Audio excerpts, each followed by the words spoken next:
Good morning, Foster. Today is May 17th, 2020. What do we believe about the Sabbath? Just where did a week come from?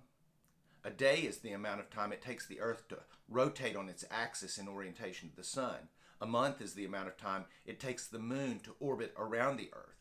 A season is the amount of time it takes the earth to tilt toward or away from the sun. A year is the amount of time it takes the earth to orbit around the sun. But what about a week? Where did a week come from? Genesis chapter 1 verse 1 says, "In the beginning God created the heavens and the earth. And the earth was formless and void, and darkness was over the surface of the deep. And the Spirit of God was moving over the surface of the waters."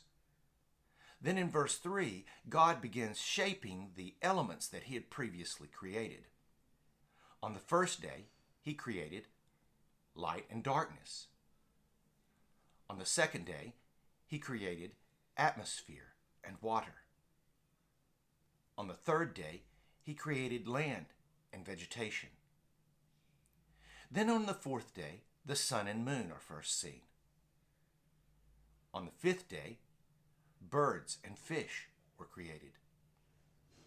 On the sixth day, animals and man. So you see, in the first 3 days, God formed the earth. Then in the next 3 days, God filled the earth. Then Genesis 2 verses 1 through 3 tell us, "Thus the heavens and the earth were completed and all their hosts.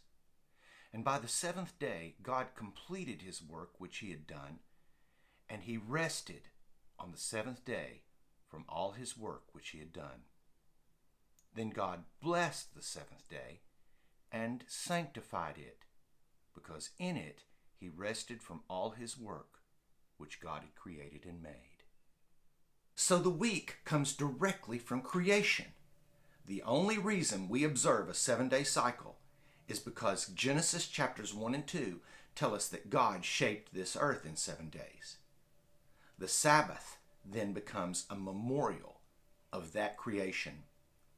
The Sabbath is a memorial of a work in which human beings had no part.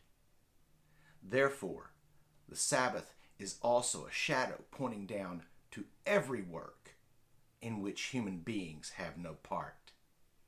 If God accomplishes it, the Sabbath is the day to remember it.